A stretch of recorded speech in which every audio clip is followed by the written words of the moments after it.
I don't know if you guys have started watching Ahsoka. It's a Star Wars series that has just come out. I didn't mind it. Critical Drinker here has talked about some stuff. He goes, no, Ahsoka won't save Star Wars. So he's got some take on it, and I'm actually really keen to check it out. So would you guys be keen to check it out with me? I love the first 2 episodes of Ahsoka. Yeah, it was good, right? I'm liking it. I thought it was awesome too. See, a lot of you guys have watched it, man. Because I only just recently heard about it. It came out on Wednesday. Good. Critical Drinker can... When you have strong opinions on something, it is hard for... It's like Marmite or Vegemite. There's no in-between.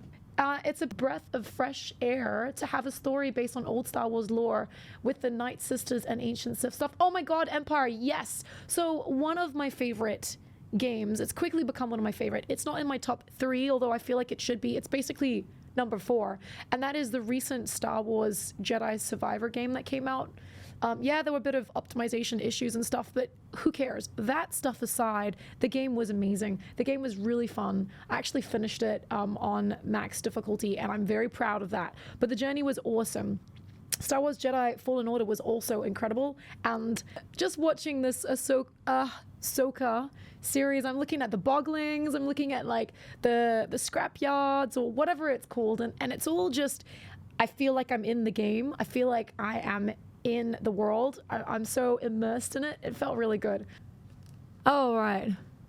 Wars. In fact, it's the best Star Wars I've seen since Empire. Dave Filoni has well and truly really saved the franchise quality with this show, and I can't wait to see what he does next. Those are the kinds of things I'd be saying if I was one of the room temperature IQ consumers on Twitter that have become so conditioned to the absolute mindless sludge being pumped onto Disney Plus that anything even marginally better is hailed as cinematic ambrosia. But the reality is that after 2 unnecessarily protracted episodes, I can say with a fair degree of confidence that Ahsoka isn't gonna save Star Wars, Dave Filoni isn't a genius, and this show isn't a triumphant return to form. The truth is that for the most part, it's just another mediocre Disney Star Wars show, only dressed up in slightly better clothes. The plot is another tedious series of fetch quests about the hunt for another MacGuffin that'll unlock another map, that'll point the way to another missing legacy character in exile, another doomsday weapons being constructed by another bunch of Imperial wannabes, and it features another flat, uninteresting protagonist with all the personality and charisma of an unbuttered ham sandwich. What? And it's all held together by— Hang on a second. Unbuttered ham sandwich? I mean, maybe if you're trying to be healthy, but you can still find joy in that. But come on, man. I don't think so. This a hater? I feel like yes. He's telling me why can he just tell us why she has no personality? I don't know. He's going ham. Yeah, he doesn't like her. I actually didn't mind. I really liked the character. I thought, like, I did wonder why they chose whatever race she is. I was like, oh, I wonder why they went with, you know, zebra stripes and stuff like that. I was actually thinking that out loud as I said, I was like, zebra stripes, and then I realized I had said it out loud, and I kind of laughed at myself there when I watched it. But I'm like, she's not, other than the cosmetics, her acting was actually not bad. Not bad. He doesn't like strong female characters? I'm so shocked. You reckon that's it? Come on. No way. I mean, this is obviously, it just so happens to be a girl. Really? Okay, hang on. Well, let's continue. By a heady combination of convenience, contrivance, and the sheer willpower of the writers. Even worse, it pretty much demands that you watch not 1, but 2 animated Star Wars shows just to understand what the fuck is even happening. Because damn man, it certainly doesn't waste any time filling in the blanks for you. Not when there's far more important things to do, like, walking, and looking, and more walking. Okay. I'm so sorry. Yes, I agree with this. There was a bit of stuff where I'm like, come on already. It took a few seconds of her to, like, she closed her eyes. There was a couple of times where she closed her eyes and she's talking to someone. She closes her eyes, she turns her head, and then she opens her eyes and then looks back at the character, and it's just like at the person she's talking to, and I'm like, is that really necessary? And there's another time where this guy talks to a character, and as there's someone behind who goes, you really need to listen to what she says, what she has to say, or something like that. And the girl just goes, As he walks past her, she just like looks at him. And then she turns and then looks at the person who she's about to go and like talk to and find out what the hell it is that she wants to talk about. And I'm just like, is this really necessary? So yes, I agree. There's a bit of that like moth, what is it called? Not moth, what is it called? Moth. By the way, they do look like moths. The planes, which is really pretty. No, the word I was going for was not moth, it was sloth. Sorry, I'm about to wake up. All right, here we go. Let's keep going. I agree on this topic though. Let's just say yes. If you guys wanna, wait, he's just old and seen too many plots whilst not being able to appreciate eventually you've seen everything. It's still great. He's doing a hot take for views. I think he doesn't like that every female character is strong and empowered. It gets boring after a while. Typical woke Hollywood. Oh, okay. Yeah, I mean, I guess that's because the last reaction we did, react video, whatever that we did, was it was the Snow White one, and it happened to be his, but it was Asmongold watching his video, wasn't it? I kind of wish I'd watched his one instead of Asmon's, but it was fun. It was fun, and it was just spur of the moment. So yeah, all right, fine. I don't know. I like her as an actress. I think she's great. Or an actor or whatever. I think she's great. Straight away, you know this isn't going to be a show that's big on logic. The first episode kicks off with a former Imperial loyalist named Morgan Elspeth. Oh, come on! Wait, what? That's her name? That sounds about as Star Warsy as Angus McDougal. It's shite being Scottish! Anyway, whatever. So Morgan's a former ally of Grand Admiral Thrawn, who got captured by Ahsoka, and now she's on her way to stand trial for her crimes. But then, oh no, a shuttlecraft appears with an old Jedi clearance code and requests to come aboard. And the captain makes it clear that he doesn't believe the code's legit. Because really, how could it be? The Jedi vanished decades ago. So what does he do, you might ask? Does he put his ship on high alert? Does he call for fighter support? There's a guy named Luke Skywalker. You're building up to more drama. I don't want to see it anymore. Yeah, me too. I'm a bit worried. I didn't even know a new Star Wars show was out. The casting all around was really bad. You really think so? Andor was the best Star Wars. I agree. Andor was amazing. Once they connected Mandalorian to Rey, Palpatine, I lost interest. What is this? This is the Critical Drinker's hot take on Ahsoka, Star Wars. Boba Fett's also not bad. I have not watched that one yet. Open the gates! All right, 3, 2, 1, let's go. Does he open fire on the shuttlecraft? Does Close he ask your more ears. questions to verify who these people really are and why they're here? If your answer is that he lets them come aboard his ship without a fight and then goes down to confront them personally with a small, easily defeated security detail, then you'd be right. That scared the crap out of me. I was not expecting this music, but this part was badass. You know, I've seen plenty of characters make dumb decisions before, but it's rare to see them openly acknowledge how stupid they're being, while also pretending that they're actually smart and one step ahead of their opponents. Truly, a character is only as smart as the person writing them. Anyway, so they all get killed by Ray Stevenson and his learning disabled apprentice, and then they free Morgan, who turns out to be a witch. What the fuck did I just hear? Wait, what? There's witchcraft in Star Wars now? Yeah, sure, okay, why not? And she's looking for a secret map that'll lead her to Thrawn's locations so she can bring him back and take control of the galaxy. Because there's always a fucking secret map and stuff like this. It's literally the only way we can move the plot forwards. Anyway, it turns out that Ahsoka is already way ahead of her, so she goes to some ancient temple thing and walks around extremely slowly until she figures out a Resident Evil style puzzle that reveals a generic mysterious movie prop that's actually the map. I actually really liked that part. That part was awesome because it reminded me of being in the game. I thought I could imagine myself as this character playing as her and deciphering, obviously, the puzzle. What? Is there another Death Star? I liked it. Yeah, definitely. But then a bunch of battle droids show up and challenge her to a fight instead of, you know, shooting her. Because I'm pretty sure they could eventually overwhelm her with superior firepower, but whatever. She beats the shit out of most of them. I mean, please. Check this out. If I can kill, and so can you, by the way, if you play the game, if you can kill a whole army, so can she. This is not illogical. This is definitely plausible. And the survivors activate a self-destruct device to try and take her out. But it's okay because they literally warn her that they're about to do it, and it takes about 15 minutes for them to no, you're wrong. They did not warn her. They just said self-destruct, blah, blah, blah, blah. They didn't say, We're gonna give you 5 minutes to run out of this area, and then we're just gonna blow up. Come on, man. I'm sorry. Detonate, so she's got plenty of time to run away. You know, I've got a question about this scene. Like, what's the point in any of this? These droids were sent here specifically to recover the map, of which there is only one copy, and if their self-destruct actually worked, then they would have completely vaporized it, and Morgan's entire plan would have been ruins. So, what exactly was the thinking here, guys? Did you literally just want a big explosion for the hero to run away from? Yes. Nah, whatever. So Ahsoka returns to the fleet and meets up with Hera, and the two of them stare at each other in silence for about 10 minutes before Hera explains that Fair. Morgan's escaped, and Ahsoka's like, nah, it'll be fine. Also, the map's encrypted, so they need some kind of expert to crack it, so naturally Ahsoka chooses to take it to graffiti artist Sabine Wren, because this is a Dave Filoni show, and Sabine Wren is a Dave Filoni character. Then there's more long and meaningful staring at each other, and honestly, I was this close to telling them to get a room and fuck so that they could get it over with. Wow. But eventually Sabine takes the map and cracks the puzzle by literally turning 2 dials on the top until it matches a picture of the temple floor that it came from. Fair enough.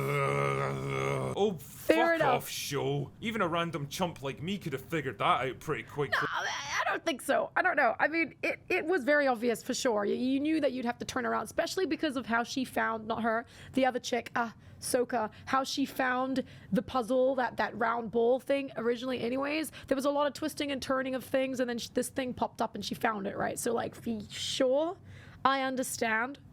This bit was a bit cringe. I get it. He's good. He's good at making you not want to watch this. I'm glad that we can laugh about this, honestly. Shit, man, you probably could have solved it just by randomly turning the dials on top until you hit the correct answer. Anyway, then developmentally challenged Sith apprentice shows up and challenges Sabine to a lightsaber fight. So naturally she loses and gets impaled through the gut with a lightsaber, Yes. and developmentally challenged Sith apprentice escapes with the map. But it's okay though, because by the next episode she's right as rain. Yeah. Bullshit! You know, I'm old enough to remember when blades of superheated plasma energy actually caused serious and permanent damage to people. Right? I know. I thought that was weird.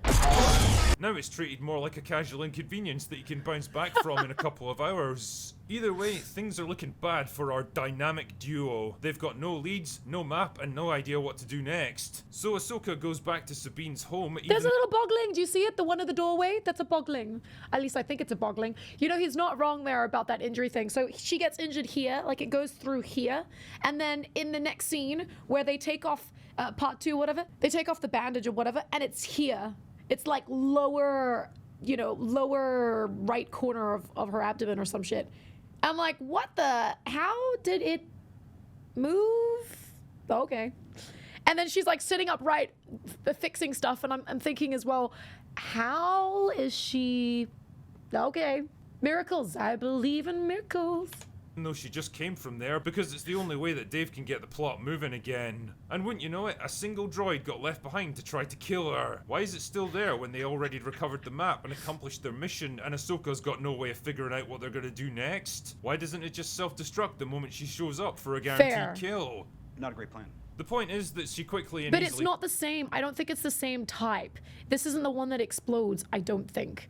As in, it doesn't detonate the way that the other one did. I think it's a different type. I don't know. Please correct me if I'm wrong, because I can't remember. Maybe she cut off its head. He beats it and slices its head off, I and they're hope I'm able to wrong. hack into its systems to discover where it was manufactured. See how she's sitting up right here and she's supposed to be in pain? Not who actually sent it, mind you, or where they were based, or what their plans might be, or what important conversations the droid might have been privy to, just where the thing was built. Wait, shouldn't this kind of information be automatically wiped when a droid goes into combat? Kind of like how soldiers don't go on missions behind enemy lines with their wallets and ID cards with them. and that magically brings them to a Republic shipyard just as the bad guys are in the middle of stealing a hyperdrive unit to power up their giant doomsday weapon. Wow, that was lucky. Lucky their search didn't bring them to some old factory that manufactured the droid like 10 years ago and has no idea what it's been used for since then. Lucky that they happened to show up in the crucial 5-minute window before the bad guys escaped with the hyperdrive. Lucky this absolute tool decided to announce his intentions before drawing a weapon on them. Writing is easy when everything's convenient, isn't it, Dave? And the episode ends with Morgan having a map and the hyperdrive, and Ahsoka and the others able to track. This chick reminds me of the lady from Austin Powers. Bring in the whatever she yells. Bring in number 2 or whatever it was. Bring in, what was the name of the son? Scotty. Her ship, and Sabine giving herself the world's shittiest haircut. Oh my god, yes! So she does something to her hair. She gets a blade and she takes her hair up in a bunch, right, like this. She just, sorry, how do I say this? She holds her hair up like this and then she just goes, and then suddenly this is what she looks like. In my mind, this is so, she definitely went to a hairdresser is what I want to say, for sure. After she did that, she went, oh fuck, and then she booked herself an appointment at the nearest hair salon. And this is what happened in the end. They fixed it. And she looks great, by the way. Just side note there. I like it. And deciding that she's ready to be a proper girl she's boss gorgeous, now. by the way. You know, assessing the relative merits of Ahsoka is a tricky one because I'm not really sure what I should be comparing it to. On the one hand, it's way better than plague rat-infested bilgewater like Boba Fett, Obi-Wan Kenobi, or The Mandalorian Season 3, but it's nowhere near the mature and detailed storytelling of Andor. What it really is paint-by-numbers Disney Plus writing, where everything just kind of happens as and when the plot needs it to, and you're not meant to think too much about all the rules that the writers had to bend and break to get there. J.J. Abrams was a master at this kind of thing because he was able to hide it behind a relentless shitstorm of dumb action sequences, non-stop plot events, and characters yelling things at each other so fast that you never had time to take it in. On the other hand though, Ahsoka is so fucking slow and ponderous that you've got nothing but time to think about all the stuff that doesn't make sense. For example, the first episode is almost an hour long and you feel every second of it. You could pretty easily cut 20 minutes of walking, staring, and thinking out of this thing and lose nothing of value. Characters constantly revisit previous scenes and areas, reiterate conversations that already made their point perfectly well, and deliver their clunky dialogue like they're being paid by the second. It's frustrating because it feels like the show is actively trying to hold you up and waste your time. Brevity really is a virtue, Dave. Here's the thing, to be honest, I did actually, as I was watching the show, especially, you know, the start of it, I did watch it and think, I didn't think of them as their characters. I thought of them as actors playing a role and playing it pretty well. I actually thought it was not bad. And then I needed to get myself immersed in it because I really want to. So I did. Then I ended up imagining, so this is what I do. I do this all the time, by the way, folks, but not with like murder mysteries and stuff. I don't do that, okay? Don't worry. I imagine myself as the character. No, I don't. But when I'm, especially a game that I've really enjoyed playing, Star Wars, I then jumped into that mode because I really wanted to immerse myself in the series. It's not easy to do that. It's not easy to switch off. Like someone said earlier on, perhaps this guy who's, you know, saying all these things about these series or the latest stuff that's out now, he's probably bored, right? He's seen it all. So yeah, I get it. I get from his perspective, but I think from my perspective, let me know yours. That's what I tend to do. And I'm glad I did that because I did actually enjoyed this series. I did think it was a little bit slow, but I enjoyed it. I'm looking forward to more, and I wonder if he's gonna watch more. Who knows? The characters themselves are all bland as fuck and have got nothing even resembling personalities. Like, from what I remember about Rebels and the Clone Wars, characters like Hera, Sabine and Ahsoka had real sparkle and warmth to them. They expressed emotions freely, they had distinct outlooks and different approaches to things, they felt like real individual people with their own drives and motivations. Now it's like they all got cast from exactly the same mold, and that mold had a single word printed on it. This was a bit slow. Stoic. Is literally the only trait that I could assign to any of them because they give absolutely nothing for the audience to grapple with. And it's not an issue with the actresses, that's for sure. Rosario Dawson and Mary Elizabeth Winstead are both excellent performers, so I can only assume that this is what they were specifically asked to deliver. Honestly, what is it with Lucasfilm casting talented actresses and forcing them to play characters without an ounce of personality or charisma? There's a difference between being stoic about suffering and adversity and being a fucking block of wood that that doesn't react to anything. Ray Stevenson plays the only significant male character in the show, and don't get me wrong, he's great while he's on screen, it's just that he doesn't seem to happen very often. Now ultimately, I'd be lying if I said that Ahsoka was the worst Star Wars project I've ever seen, and if you're a big fan of the Clone Wars or Rebels, then you're probably going to get a kick out of seeing your favourite characters in live action. It's just that I don't think there's enough here to recommend it to anyone else. There's definitely a kernel of a good show lurking deep down inside. I just don't know if it's going to be able to fight its way through the lumbering pacing, contrived writing, flat performances, Dave Filoni's ego stroking, and the Lucasfilm studio interference that's already starting to drag down the enjoyment. I'll stick with it for now, I guess, but considering how most Star Wars shows tend to drop off sharply after the first couple of episodes, I don't exactly have high hopes for Ahsoka. Anyway, that's all I've got for today. Interesting. Go away now. Go away now. I like it. I would definitely recommend. Yeah, I was saying how sorry, I'll close this. I was thinking how I don't understand that. Yeah, I was thinking how clean they were in the battles. They were just so clean, and I thought that was wrong. I thought they should be more dirty. You know, if you've got dust on you, you've been walking around, you're out and about, and you're fighting, and you know, there's all sorts of. Why are you clean? Why are you still perfect? Why don't you have scuffs on your face? Why aren't your hands dirty? Why are your clothes clean? I don't get that. But you know, I guess the realistic side of things is, well, I guess it's Star Wars. It's just a series. It's fine. It's made for children? Why are there no men on screen? No, there definitely are men on screen. There definitely are men on screen. And that guy, the bad guy, he actually is badass. He's awesome. He plays that character well, whoever that is. I didn't actually catch their names. Did you? So thanks for watching that with me. But what are your thoughts, everybody? How do you feel? Thank you for watching that with me. I would love to know what your thoughts are on it. I kind of see why Critical Drinker is so divisive. Have you watched it first? Go and watch it. I guess now that you've heard this, you'll probably agree with a lot of this. I did agree with some of the stuff, but not everything. It's a bit harsh. And he did say in the end he's not going to recommend it. He said he found it hard to recommend, but he said that he's still going to continue watching it, right? He said, I might as well. I learned to turn off my analytical thinking to watch Disney Star Wars if the movie series doesn't take me out of it. I consider it's good enough. If you try to overthink over every aspect, you'll never enjoy it. I didn't mind it. I really didn't mind it.